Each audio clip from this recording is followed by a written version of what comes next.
ഒരുമിച്ചുള്ള ചിന്തയ്ക്കായിട്ട് ഇന്ന് വിശുദ്ധ എവൻഗേലിയോനായി വായിച്ച വേദഭാഗം വിശുദ്ധ മത്തായിയുടെ സുവിശേഷം 25-ാം അധ്യായം 14 മുതൽ 30 വരെയുള്ള വാക്യങ്ങൾ. Gospel according to Saint Matthew chapter 25 verses 14 through 30. അതിൻ്റെ 21-ാമത്തെ വാക്യം. അതിന്റെ യജമാനൻ നല്ലവനും വിശ്വസ്തനുമായ ദാസനെ, നീ അല്പത്തിൽ വിശ്വസ്തനായിരുന്നു, ഞാൻ നിന്നെ അധികത്തിന് വിചാരകനാക്കും, നിന്റെ യജമാനന്റെ സന്തോഷത്തിലേക്ക് പ്രവേശിക്കുക എന്ന് അവനോട് പറഞ്ഞു. One of you can read in English verse 21.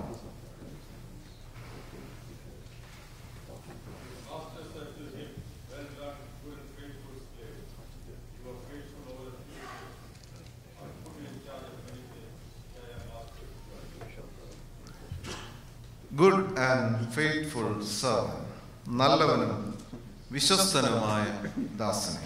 പ്രാർത്ഥിക്കുക. വചനമാകുന്ന ദൈവമേ,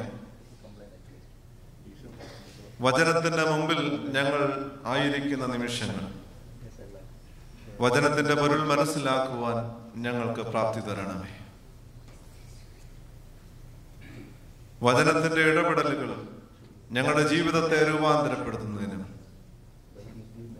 അനുഗ്രഹീത ജീവിതത്തിനും നല്ലവനും വിശ്വസ്തനുമായ ദാസനെ, ദാസിയെ എന്നുള്ളതായി വിളിക്കും യോഗ്യരാക്കണമേ. പരിശുദ്ധാത്മാവിന്റെ കൃപ തന്ന് ഞങ്ങളെ ശക്തീകരിക്കും. യേശു മൂലം പ്രാർത്ഥിക്കുന്നു, കൃപയോടെ കേൾക്കണമേ. ഡെഡ് സീ, ചാവുകടൽ, നമുക്കറിയാം ജീവനില്ലാത്തതായ ഇടമാണ്. It is the most lifeless body of water on the planet. No plant, no animal, or no living creature can survive in the Dead Sea. ജീവന്റെ തുടിപ്പില്ലാത്തതായ ഇടമാണ്. കാരണം ഡെഡ് സീ നിശ്ചലമായിട്ട് എപ്പോഴും ആയിരിക്കുക, ആർക്കും പ്രയോജനമില്ലാത്തതാണ്. എന്തുകൊണ്ടാണ് ഈ വെള്ളത്തിൽ ജീവനില്ലാത്തത്? നമുക്കറിയാം, നമ്മൾ ഈ ഓരോ സബ് ഡിവിഷനിൽ കയറുമ്പോൾ, ചില സ്ട്രീറ്റ് തുടങ്ങുമ്പോൾ അവിടെ ഒരു ബോർഡ് കാണും, നോ ഔട്ട്ലെറ്റ്. ഡെഡ് സീ അതുപോലെയാണ്. It has no outlet. അത് പുറത്തേക്ക് പോകുന്നില്ല, അത് പുറത്തേക്ക് ഒഴുകാനായിട്ട് കഴിയുന്നില്ല. അതുകൊണ്ട് തന്നെ അതിൽ ജീവൻ നിലനിർത്തുവാനായിട്ടും കഴിയുന്നില്ല. ഡെഡ് സീയുടെ പ്രത്യേകത, it receives but never gives. സ്വീകരിക്കുന്നുണ്ട്, പക്ഷെങ്കിൽ നൽകുന്നില്ല. പലപ്പോഴും നമ്മുടെ ജീവിതവും ഡെഡ് സീ സമാനമായി മാറുകയാണ്, ചാവുകടൽ സമാനമാണ്. നാം എത്രയോ സ്വീകരിക്കുന്നുണ്ട്, എന്നാൽ നൽകുവാൻ, കൊടുക്കുവാൻ നമുക്ക് എത്രമാത്രം കഴിയുന്നുണ്ട്. Receives but never gives.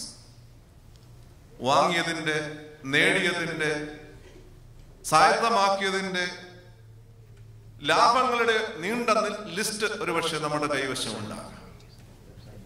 എന്നാൽ കൊടുത്തതിന്റെ ലിസ്റ്റ് എത്രമാത്രമാണ്, എങ്ങനെയുണ്ട് എന്നുള്ളത് ശ്രദ്ധിക്കേണ്ടത് ഏറ്റവും ആവശ്യം. ഇന്ന് ക്രിസ്ത്യൻ സ്റ്റുവർഷിപ്പ് എന്നുള്ളതായ ചിന്തയാണ് സഭ തെരഞ്ഞെടുത്തിരിക്കുന്നത്. ക്രിസ്തീയ കാര്യവിചാരകത്വം. കർത്താവ് പഠിപ്പിക്കുന്നുണ്ട്, വാങ്ങുന്നതിനേക്കാൾ കൊടുക്കുന്നതാണ് ഉത്തമം എന്ന് പഠിപ്പിക്കുന്നുണ്ട്. ഇന്ന് സഭയായി ദശാംശ സമർപ്പണ ദിനമായിട്ടൊക്കെ വേർതിരിച്ചിരിക്കുന്ന ദിവസമാണ്. ദശാംശം ഒരുപക്ഷെ പഴയ നിയമ പശ്ചാത്തലത്തിലുള്ളതാണ്. കർത്താവിന്റെ പഠിപ്പിക്കലിലേക്ക് വരുമ്പോൾ ദശാംശത്തിൽ അപ്പുറമാണ് നൽകേണ്ടതിന്റെ കണക്ക്. കർത്താവ് യോഹന്നാൻ സ്നാപകൻ പോലും പഠിപ്പിക്കുന്ന 2 ഉള്ളവൻ ഒന്നില്ലാത്തവന് കൊടുക്കാൻ. അപ്പോൾ എത്ര %? 50% ആണ് അല്ലേ? കർത്താവിന്റെ വാക്കുകൾ ശ്രദ്ധിക്കുമ്പോൾ ആകമാനമായി മുഴുവനായി നൽകുവാനായിട്ടുള്ള പഠിപ്പിക്കലുകളാണ് നൽകുന്നത്. ഗോപി ജോസ് അച്ഛൻ ദാനത്തെ കുറിച്ചുള്ള ഒരു ധ്യാനം പങ്കുവയ്ക്കുമ്പോൾ അദ്ദേഹം പറയുന്നുണ്ട്, ദാനം എന്ന് പറയുന്ന അർത്ഥപൂർണമാകുന്നത് പരിക്കേൽക്കുന്നിടത്തോളം നൽകാൻ കഴിയുമ്പോഴാണ്. നമ്മുടെ ശേഷിപ്പിൽ നിന്ന് നമ്മൾ നൽകിയാൽ അതിൽ ഒരു പരുക്ക് നമുക്കുണ്ടാകുന്നില്ല. ആർക്കെങ്കിലും എന്തെങ്കിലും നൽകിയാൽ അത് നമ്മുടെ ജീവിതത്തെ സ്വാധീനിക്കാൻ, നമ്മുടെ ജീവിതത്തെ അല്പമെങ്കിലും സ്പർശിക്കാൻ, പരിക്കേൽപ്പിക്കാൻ, വേദനിപ്പിക്കാൻ കഴിയുന്നെങ്കിലാണ് ആ ദാനത്തിന് മഹത്വം ഉണ്ടാകുന്നത്. ക്രിസ്തീയ കാര്യവിചാരകത്വത്തിന്റെ മാതൃക കർത്താവ് തന്നെയാണ്. സ്വർഗോന്നതി വിട്ട്, സ്വർഗീയമായ സൗഭാഗ്യങ്ങൾ വിട്ട് മനുഷ്യന്റെ പരിമിതികളിലേക്ക് ഇറങ്ങി വന്ന് സ്വയം വെറുമയാക്കിയതായ കർത്താവിന്റെ മാതൃകയാണ് നമുക്ക് ഏറ്റവും ശ്രേഷ്ഠമായുള്ളത്. ക്രിസ്ത്യൻ സ്റ്റുവർഡ്ഷിപ്പ് എന്ന് നമ്മൾ പറയുമ്പോൾ, ക്രിസ്തീയ കാര്യവിചാരകത്വം എന്ന് പറയുമ്പോൾ നമ്മൾ പലപ്പോഴും ആ വേർഡ് ശരിയായ വിധത്തിൽ മനസ്സിലാക്കാൻ പരാജയപ്പെടുകയാണ്. Many times we think stewardship is making everything proper in our lives. നമ്മുടെ ജീവിതത്തിലെ എല്ലാം ഭംഗിയായി ക്രമപ്പെടുത്തുന്നതാണ് ക്രിസ്തീയ കാര്യവിചാരകത്വം എന്ന് പലപ്പോഴും നമ്മൾ ചിന്തിക്കുകയാണ്. സ്വന്തം കാര്യം മാത്രം നോക്കി സന്തോഷത്തോടുകൂടെ എല്ലാ കാര്യങ്ങളും ക്രമീകരിച്ചു പോകുന്നതാണ് ക്രിസ്തീയ കാര്യവിചാരകത്വം എന്ന് ചിന്തിക്കുക. ആർക്കും ശല്യമില്ലാതെ സ്വസ്ഥമായി നമ്മുടെ കാര്യം നോക്കി ജീവിക്കുക. എന്നാൽ സഭയുടെ മോട്ടോ നമ്മെ പഠിപ്പിക്കുന്നു, we are lighted to light. പ്രകാശിക്കാനായിട്ട് പ്രകാശിപ്പിക്കപ്പെട്ടവരാണ്, അനുഗ്രഹമായിരിക്കാനായിട്ട് വിളിക്കപ്പെട്ടവരാണ്. We are called to be a blessing wherever we are. നാം ആയിരിക്കുന്ന ഇടങ്ങളിലെല്ലാം അനുഗ്രഹമായി തീരാനായിട്ട് വിളിക്കപ്പെട്ടതായ ആളുകളാണ്.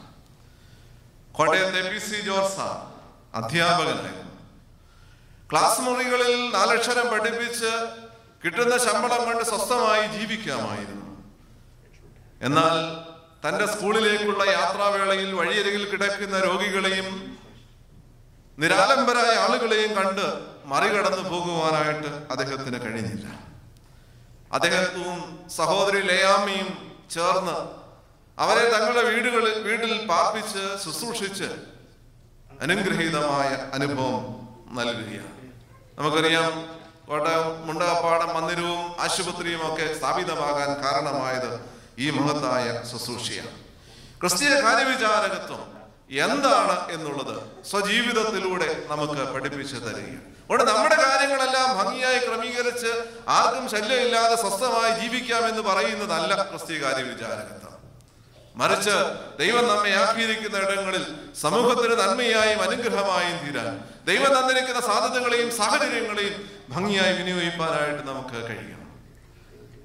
Parable of talents it's very familiar to us. അത് വിശദമാക്കേണ്ടതായുള്ള കാര്യമില്ല. അതുകൊണ്ട് ഞാൻ അതിന്റെ ഡീറ്റെയിൽസിലേക്കൊന്നും പോകുന്നില്ല. രാവിലെയും അത് സംബന്ധിച്ചൊരു പ്രസംഗം ഒരുപക്ഷെ അത് സംബന്ധിച്ചതായ ആളുകൾ കേട്ടതാണ്. 2 വ്യത്യസ്തമായ സമീപനങ്ങൾ നമുക്കിവിടെ കാണാം. 2 different approaches to the master and to the talents he had given. ദാതാവിനോടും ലഭിച്ച ദാനങ്ങളോടുമുള്ള വ്യത്യസ്തമായ സമീപനങ്ങൾ നമ്മളിവിടെ കാണുന്നു. 2 താലന്തും 5 താലന്തും കിട്ടിയവർ considered it as a blessing, and so they were ready to take risk and work hard. അതൊരു അനുഗ്രഹമായി കണ്ടു. അതുകൊണ്ട് റിസ്ക് ഏറ്റെടുക്കാനായിട്ടും കഠിനാധ്വാനം ചെയ്യുവാനായിട്ടും കൂടുതൽ നേടുവാനായിട്ടും അവർക്ക് കഴിയുകയാണ്. അതുകൊണ്ട് വ്യാപാരം ചെയ്തു ഇരട്ടി നേടാനായിട്ട് കഴിയും. 1 താലന്ത് ലഭിച്ചവനെ കുറിച്ച് നമ്മൾ കാണുന്നുണ്ട്. He considered it as a problem, so he was not ready to take any risk.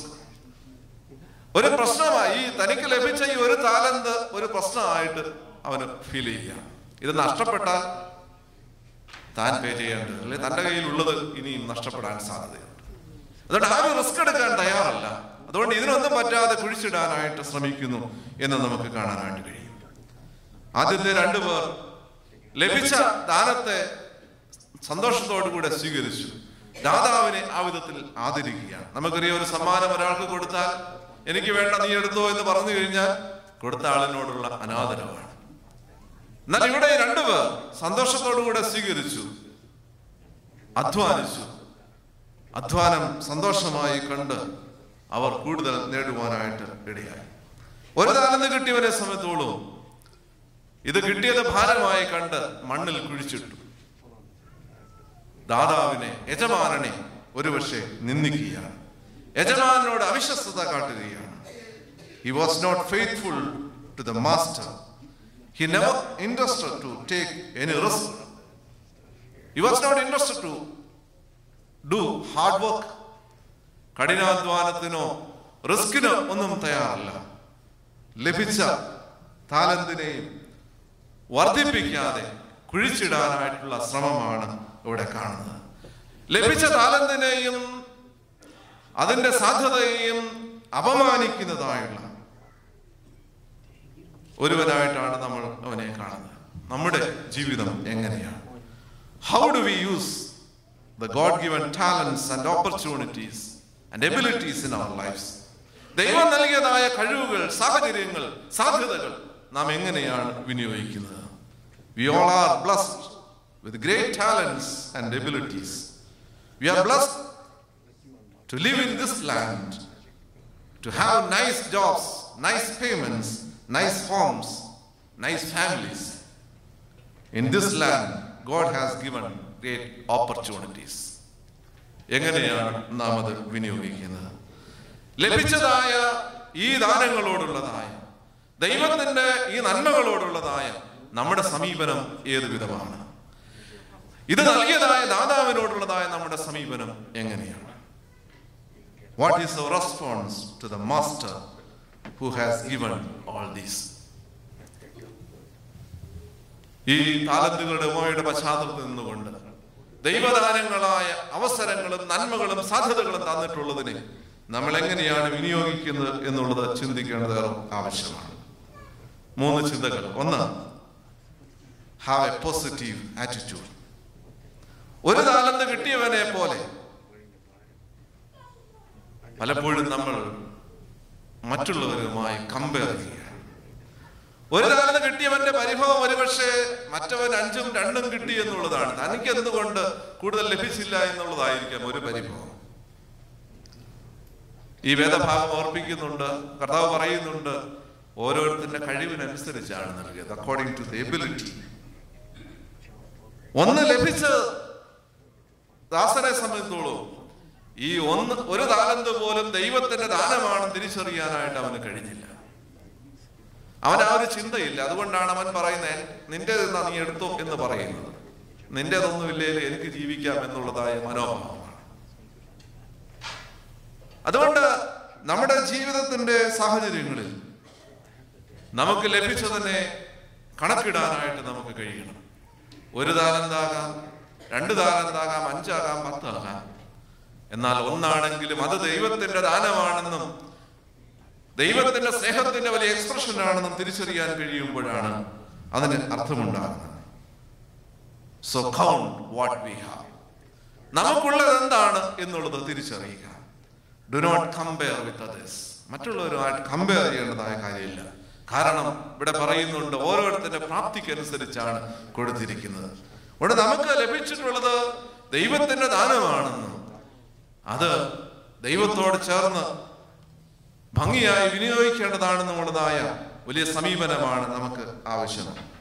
പാട്ടുകാരൻ പാടുന്നുണ്ടല്ലോ, എല്ലാം എല്ലാം ദാനമല്ലേ, ഇതൊന്നും എന്റേതല്ല, എല്ലാം തന്നതല്ലേ, ഇതൊന്നും ഞാൻ നേടിയതല്ല. എല്ലാം ദൈവത്തിന്റെ ദാനമാണെന്ന് നമ്മൾ പറയും, എല്ലാം ദൈവം തന്നതാണ് എന്ന് പറയുന്നുണ്ട്. എന്നാൽ അതിന് പലപ്പോഴും നമ്മൾ മറ്റുള്ളവരുമായി കമ്പയർ ചെയ്യുമ്പോൾ പരിഭവങ്ങളും പരാതികളുമായിട്ടാണ് ജീവിക്കുന്നത്. 1 താലന്ത് കിട്ടിയവൻ നഷ്ടഭീതിയിലാണ്. ഉള്ളതുകൂടെ പോകാൻ സാധ്യതയുണ്ട് എന്നുള്ളതാണ് അവന്റെ ചിന്ത. He was fearful of losing. He did not play to win. He played not to lose. നേടാൻ വേണ്ടിയല്ല അവന്റെ ഇവിടെ ശ്രമം, നഷ്ടപ്പെടാതിരിക്കാൻ വേണ്ടിയാണ്, കയ്യിലുള്ളത് പോകാതിരിക്കാൻ വേണ്ടിയാണ്. എന്നാൽ കയ്യിലുള്ളത് വിട്ടുകളഞ്ഞാലേ നേട്ടങ്ങൾ സാധ്യമാകൂ എന്നുള്ളത് ദൈവം നമ്മെ പഠിപ്പിക്കുന്നതാണല്ലോ. ചിലവിടുന്നതിലൂടെയാണ് നേടുവാനായിട്ട്, ആർജിക്കുവാനായിട്ട് കഴിയുന്നത്. അതുകൊണ്ട് ഉള്ളത് സ്വരുക്കൂട്ടി അതിനെ ആശ്ലേഷിച്ചിരുന്നാൽ അതുകൊണ്ട് യാതൊരു പ്രയോജനവും ഇല്ലാതെ പോവുകയാണ്. മണ്ണിൽ കുഴിച്ചിട്ട താനെന്ത് പോലെയാണ്. So have a positive attitude. ദൈവം തന്നിട്ടുള്ളതിനോട് അത്തരത്തിലുള്ള ക്രിയാത്മകമായ സമീപനം നമുക്കുണ്ടാണ്. 2, be ready to take risk to make a difference in life. ജീവിതത്തിൽ ഒരു മാറ്റം ഉണ്ടാക്കാനായിട്ട് റിസ്ക് ഏറ്റെടുക്കാൻ സന്നദ്ധമായി തീരുക. ഇവിടെ 5 താലന്തും 2 താലന്തും കിട്ടിയതായ ആളുകൾ they were ready to take risk and work hard. They allowed the master's gift to change their life. ദൈവം യജമാനൻ നൽകിയതായ ദാനത്തെ തങ്ങളുടെ ജീവിതത്തെ രൂപാന്തരപ്പെടുത്തുവാൻ, മാറ്റുവാൻ, ഒരു ഡിഫറൻസ് സൃഷ്ടിക്കുവാനായിട്ട് അവർ വിനിയോഗിക്കുകയാണ്. ദാനം ശരിയായി വിനിയോഗിക്കുമ്പോഴാണ് ജീവിതത്തിന് അർത്ഥമുണ്ടാകുക. ദൈവം തന്നിട്ടുള്ള കഴിവ്, സാഹചര്യങ്ങൾ, സമയം, ആരോഗ്യം, ബുദ്ധി, പണം എല്ലാം ശരിയായി വിനിയോഗിക്കുമ്പോഴാണ് ജീവിതത്തിൽ നമുക്ക് ചില ഡിഫറൻസ് സൃഷ്ടിക്കാനായിട്ട് കഴിയുന്നത്. ഒരു താലന്ത് കിട്ടിയവൻ അത് കുഴിച്ചിടുകയാണ്. 5ഉം 2ഉം താലന്ത് കിട്ടിയവൻ they allowed the master's gift to change their life. എന്നാൽ ഒരു താലന്ത് കിട്ടിയവൻ he refused to let the gift touch his life. ദൈവം നൽകിയതായ, യജമാനൻ നൽകിയതായ ദാനം അവന്റെ ജീവിതത്തെ സ്പർശിക്കുന്നത് അവൻ ഇവിടെ നിഷേധിക്കുകയാണ് ചെയ്യുന്നത്. അതുകൊണ്ട് ജീവിതത്തിൽ യാതൊരു വ്യതിയാനവും അവനുണ്ടാകുന്നില്ല. ദൈവദാനങ്ങളെ വിനിയോഗിച്ച് ജീവിതത്തിൽ ഒരു മാറ്റം സൃഷ്ടിക്കുവാനായിട്ട് നമുക്ക് കഴിയണം. Whoever you are, whatever you have, and whatever abilities you may have, you can make a difference with your life. നാം ആരായിരുന്നാലും, എന്ത് സാഹചര്യത്തിലായാലും, എന്ന് തന്നെ നമ്മുടെ ജീവിതത്തിൽ ഉണ്ടായിരുന്നാലും, ദൈവം നൽകിയ നല്ല ദാനങ്ങളെ ദൈവത്തോട് ചേർന്ന് ഫലകരമായി വിനിയോഗിക്കുമ്പോൾ we can make a difference in our life. ജീവിതത്തിൽ ഒരു മാറ്റം സൃഷ്ടിപ്പാനായിട്ട് കഴിയും. 3, look around to see the possibilities. സാധ്യതകൾ തേടി എങ്ങും പോകണ്ട. നമ്മിൽ തന്നെയുണ്ട്, നമ്മുടെ ഭവനത്തിലുണ്ട്, നമ്മുടെ ജീവിത സാഹചര്യങ്ങളിലുണ്ട്, നമ്മുടെ ചുറ്റുപാടുകളുണ്ട്, സമൂഹത്തിലുണ്ട്. ഓരോരുത്തരുടെയും പ്രാപ്തി പോലെ ഇവിടെ യജമാനൻ കൊടുക്കുമ്പോൾ ഒരു തുറന്ന സാധ്യത എല്ലാവർക്കും ഉണ്ട്. സാധ്യതകൾക്കനുസരിച്ച് 2 പേര് പ്രവർത്തിച്ചു, ഒരാൾക്ക് പ്രവർത്തിക്കാനായിട്ട് സാധിച്ചില്ല. സാധ്യതകളെക്കാൾ പ്രശ്നങ്ങളെ കാണാനായിട്ടാണ് പലപ്പോഴും ശ്രമിച്ചത്. പലപ്പോഴും നമ്മുടെ മനോഭാവങ്ങൾ ഇത് തന്നെയാണ്. നമ്മൾ പല കാര്യങ്ങളിൽ ഇടപെടുമ്പോഴും പ്രവർത്തിക്കുമ്പോഴും അതിന്റെ സാധ്യതകൾ, അതിന്റെ നന്മകൾ എന്നതിനേക്കാൾ ഉപരി അതിലൂടെ ഉണ്ടാകുന്ന പ്രോബ്ലംസ് ആണ് പലപ്പോഴും നമ്മളെ സ്വാധീനിക്കാറുള്ളത്. സ്നേഹിക്കാനും കരുതാനും നമുക്കെല്ലാം ദൈവം കഴിവ് തന്നിട്ടുണ്ട്. മറ്റുള്ളവരുമായി സ്നേഹത്തെ പങ്കുവയ്ക്കുവാൻ സാഹചര്യങ്ങൾ തന്നിട്ടുണ്ട്. നമുക്കുള്ളത് പങ്കുവയ്ക്കുവാനായിട്ട് സമൃദ്ധമായി ദൈവം നമ്മെ അനുഗ്രഹിച്ചിട്ടുണ്ട്. നല്ല ജോലിയുണ്ട്, ആരോഗ്യമുണ്ട്, സമയമുണ്ട്, കഴിവുകളുണ്ട്. ഉപയോഗിക്കപ്പെടാത്ത സാധ്യതകൾ മണ്ണിൽ കുഴിച്ചിടപ്പെട്ട താലന്ത് പോലെയാണ്. അതുകൊണ്ട് ദൈവത്തിന്റെ സന്നിധിയിൽ നമുക്ക് വിനയപ്പെടാനും ദൈവദാനങ്ങളായ നല്ല താലന്തുകളെ തിരിച്ചറിഞ്ഞ് സമൂഹത്തിന്റെ നന്മയായി രൂപപ്പെടുത്തുവാനായിട്ടും നമുക്ക് കഴിയേണ്ടത് ഏറ്റവും ആവശ്യമാണ്. അതുകൊണ്ട് അവസരങ്ങൾ ഭംഗിയായി വിനിയോഗിക്കാനായിട്ട് കഴിയുക. ഞാൻ 3 കാര്യങ്ങളാണ് പറയാൻ ശ്രമിച്ചത്. ദൈവം നമ്മെ ധാരാളമായി അനുഗ്രഹിച്ചിട്ടുണ്ട്. നമ്മുടെ ജീവിതത്തിൽ ഒരു തരത്തിലെങ്കിൽ മറ്റൊരു തരത്തിൽ ദൈവത്തിന്റെ കഴിവുകളും നന്മകളും ദൈവത്തിന്റെ നല്ല ദാനങ്ങളും നമ്മുടെ ജീവിതത്തിൽ നിറയപ്പെട്ടിട്ടുണ്ട്. അതിനുള്ള നമ്മുടെ മനോഭാവം എങ്ങനെയാണ്? We should have a positive approach. ഒരു ക്രിയാത്മകമായ പോസിറ്റീവായ ഒരു അപ്രോച്ച് നമുക്ക് ആവശ്യമാണ്. അങ്ങനെയെങ്കിൽ മാത്രമേ നമുക്ക് അത് പ്രയോജനപ്പെടുത്തുവാനായിട്ട് കഴിയുകയുള്ളൂ. 2, we should be ready to take risk to make a difference in life. ജീവിതത്തിൽ ഒരു മാറ്റം ഉണ്ടാക്കുവാൻ, റിസ്ക് ഏറ്റെടുക്കുവാൻ നാം സന്നദ്ധമാകേണ്ടത് ആവശ്യമാണ്. 3, we should look around to see the possibilities around us. നമ്മുടെ ചുറ്റുപാടുമുള്ള ജീവിതത്തിന്റെ ഇടങ്ങളിലുള്ളതായ സാധ്യതകളെ കണ്ടെത്തി ജീവിതത്തെ രൂപാന്തരപ്പെടുത്തുവാനായിട്ട് കഴിയണം. കർത്താവ് പറയുന്നു, ഗുഡ് ആൻഡ് ഫെയ്ത്ത്ഫുൾ സെർവന്റ്, നല്ലവനും വിശ്വസ്തനുമായ ദാസനെ, നീ അല്പത്തിൽ വിശ്വസ്തനായിരുന്നു, ഞാൻ നിന്നെ അധികത്തിന് വിചാരകനാക്കും. Come and share your master's happiness. യജമാനന്റെ സന്തോഷത്തിലേക്ക് പ്രവേശിക്കാം.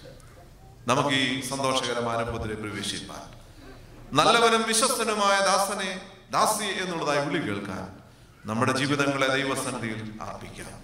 നല്ല ദാനങ്ങളെ, ദൈവത്തിന്റെ ദാനങ്ങളെ തിരിച്ചറിഞ്ഞ് സമൂഹത്തിന്റെ നന്മയായി, അനുഗ്രഹമായി രൂപാന്തരപ്പെടുത്തുവാൻ, അങ്ങനെ നാം ജീവിക്കുന്ന ഇടങ്ങളിൽ ഒരു അനുഗ്രഹമായി തീരാൻ, ക്രിസ്തീയ കാര്യവിചാരകത്വത്തിന്റെ ശ്രേഷ്ഠമായ ഉദാഹരണങ്ങളായി തീരാൻ നമ്മുടെ ജീവിതങ്ങളെ സമർപ്പിക്കാം. ദൈവം നമ്മെ അതിന് സഹായിക്കുമാറാകട്ടെ. എല്ലാം എല്ലാം ദാനമല്ലേ, ഇതൊന്നും എന്റേതല്ല. എല്ലാം എല്ലാം തന്നതല്ലേ, ഇതൊന്നും ഞാൻ നേടിയതല്ല. ജീവനും ജീവനിയോഗങ്ങളും പ്രാണനും പ്രാണപ്രഭാവങ്ങളും നാഥ നിൻ ദിവ്യമാം ദാനങ്ങളല്ലേ, ഇതൊന്നും എന്റേതല്ല. നാഥ നിൻ ദിവ്യമാം ദാനങ്ങളല്ലേ, ഇതൊന്നും എന്റേതല്ല. എല്ലാം എല്ലാം ദാനമല്ലേ, ഇതൊന്നും എന്റേതല്ല. എല്ലാം എല്ലാം തന്നതല്ലേ, ഇതൊന്നും നേടിയതല്ല. ഒരാൾക്ക് പ്രാർത്ഥിക്കാം.